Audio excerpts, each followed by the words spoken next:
I'm a medical student. I don't want to get into too much detail, because I'm sure if my dean read this, I'd be deemed unfit to practice medicine. Frankly, maybe I am, but it's been my dream to be a doctor since I was a kid. I was in a really bad accident with my parents when I was 5, and I suffered burns to large parts of my body since I was so young at the time, and due to some incredible doctors, I was able to make a full recovery. You wouldn't even know I'd been burned unless you looked carefully at my legs. Children's bodies experience so much tissue growth. As they grow, they can restore tons of damaged tissue in the process. Isn't science incredible? My parents didn't survive the accident, so I was raised by my grandpa.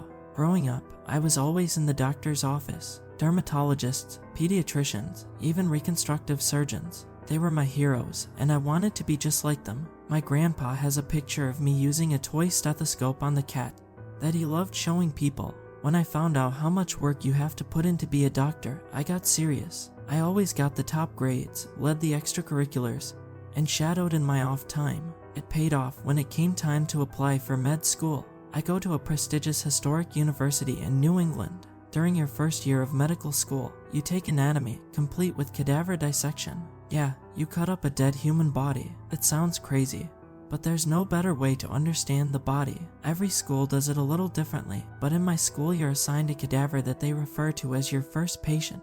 They have a set of odd traditions spanning back to when the school was founded in the 1700s. When someone donates their body to the school, they write a letter to the student who will be dissecting them. The letter usually tells the story of the body and the major events it's been through, as well as what they hope their body will help teach us. I tried my best to treat my cadaver with respect, so I would always begin and end a dissection by thanking my cadaver. I knew a few students who would say a quick prayer, but that stuff isn't for me. Hard to believe in a god when your whole family burns alive, huh? But enough about that. The entire anatomy building has an oppressive morbid aura. Carved above the doorway of the old stone archway is the phrase Mortui vivos docet, which means the dead teach the living. It's always freezing cold inside, even during the short New England summers. People joke about the building being haunted for obvious reasons. It even looks a bit like a mausoleum. To make it even more unsettling, it is the most confusing building to navigate I've ever been in.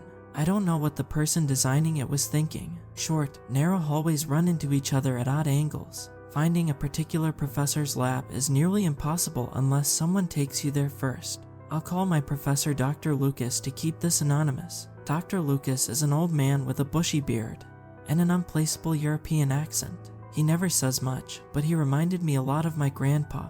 Whenever I'd make a mistake, rather than harshly critique like some professors, he'd always say excellent attempt, which was really encouraging. I really enjoyed anatomy lab, but all too soon it was over, and I was on to my second year of medical school. During the fall of my sophomore year, my grandpa passed away. It sounds odd to say it was unexpected since he was in his 80s, but he always seemed invincible, full of energy and vigor right up until the end. God, I miss him. After that, my grades took a nosedive.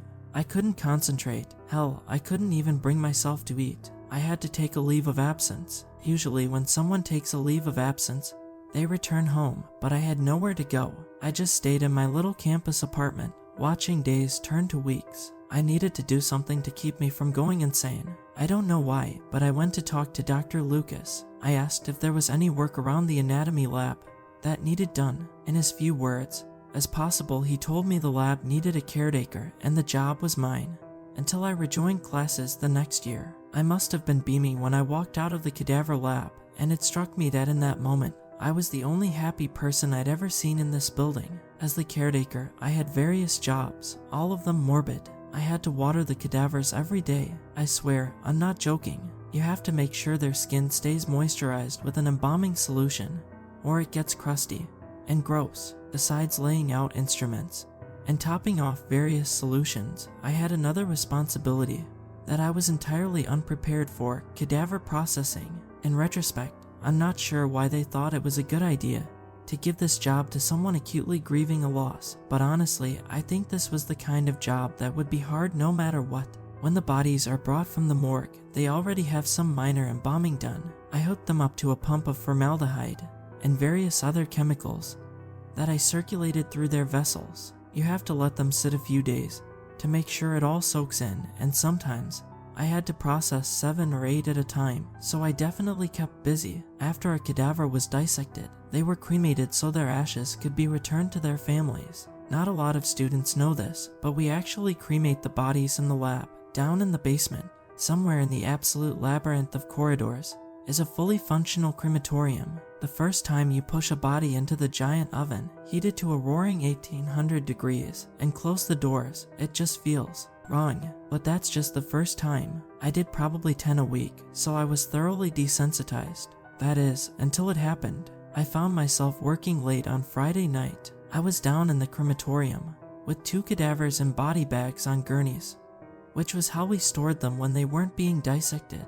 I unzipped the first one to reveal a petite elderly woman and put her into one of the 2 furnaces. I wheeled the second body over to the unoccupied furnace and, a bit on autopilot, I unzipped the body bag. I looked down and immediately jumped back, knocking over a bucket of embalming solution and falling on my ass. Damn, I grumbled as I scrambled to my feet to avoid getting soaked by the growing puddle. Even as I struggled to get up, I couldn't look away from his eyes. The body was unlike anything I had seen in nearly a year of work. For one, he was massive. Usually it's elderly people who donate their bodies to science, but this man looked to have been in his 30s. He must have been something like 6'5" and 300 pounds, all muscle. His entire body was covered in intricate tattoos, but the thing that had knocked me over was his eyes. They were pitch black. I found myself standing on the opposite side of the small room from the body. Every hair on my body was standing up, but I had a job to do. You're being ridiculous. He probably just has some kind of ocular hematoma, which has congealed into a dark subscleral mass, I reasoned, doing absolutely nothing to calm my nerves. I walked closer to the body, my knees weak. I quickly pulled his eyelids shut and took a deep breath. It was then that I started to notice even more unsettling things about the body. The tattoos covering his body were terrifying. I recognized a few occult symbols like 3 upside-down crosses on his forehead, but most of it was foreign to me. Writing in a language I'd never seen before curled around his arms, ending with a pentagram on the back of each hand.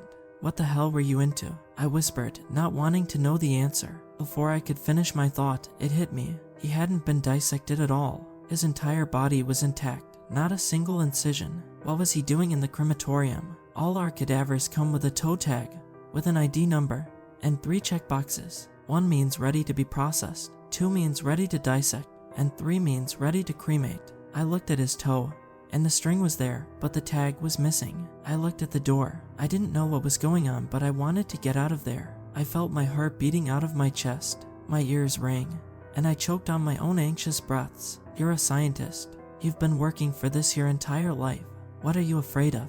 You don't even believe in demons." I shook my head and tried to clear my mind. I wanted to put him in the furnace and be done with it, but I had to find the toe tag first. Sometimes they fall off of the string, but they always end up in the body bag somewhere. I quickly scanned the table to no avail. I thought maybe it had slipped under the body, which happens occasionally. I took a deep breath and grabbed one of the cadaver's giant arms. I braced myself to pull him onto his side when I felt his icy fingers wrap around my wrist. I screamed, jumping away, and his arm limply fell to his side. Screw me, was I going insane? That did not just happen. That did not just happen. I whimpered to myself, backing towards the door. I refused to take my eyes off the body, feeling along the wall behind me trying to find the doorknob.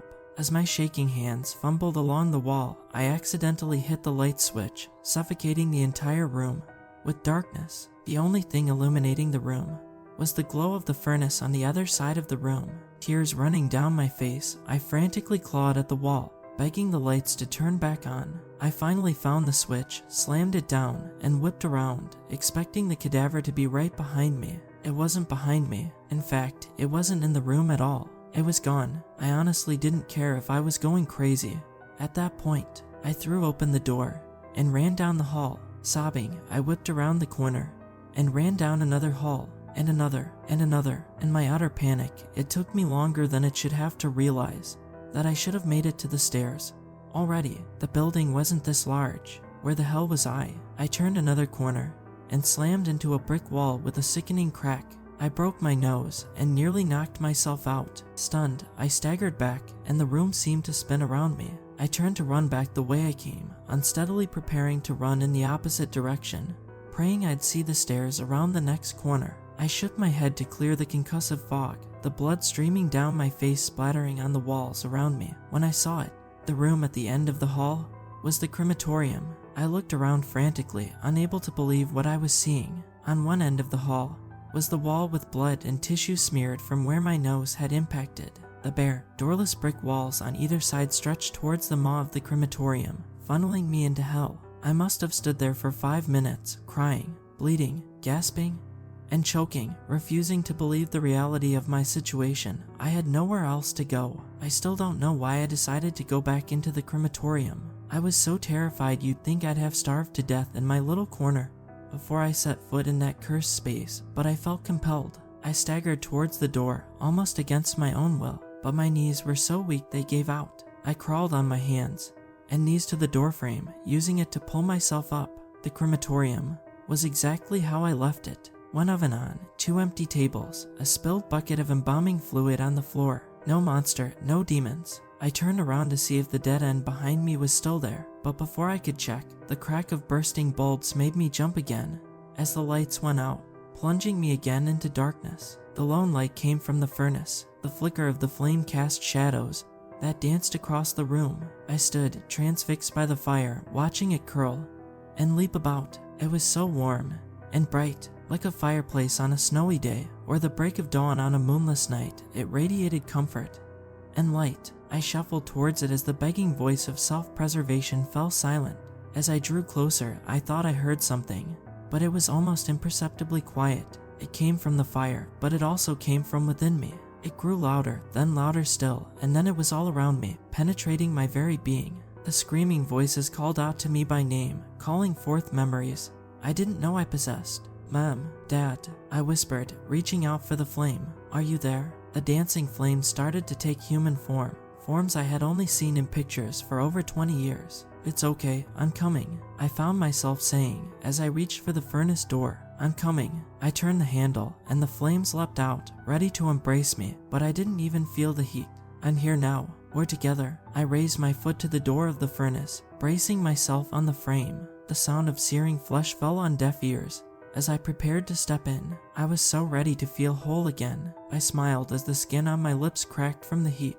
Without warning, the face of the demon cadaver burst out from the flames. Eyes black as night, teeth like knives. It came at me, through me, and all went black. I woke up in the hospital. They told me I had slipped on the embalming fluid and hit my head. My hand had fallen against the furnace and gotten burned. It was wrapped in nostalgic bandages. They said I was having a panic attack when I tried to explain, and pumped me full of Valium. They try not to involuntarily institutionalize medical students, since it'll affect our licensing as doctors. I've been in bed for 2 weeks. I can't bring myself to go outside. I barely leave my room. I feel my mind slipping. I smell smoke at night. I hear the crackling of flames all the time.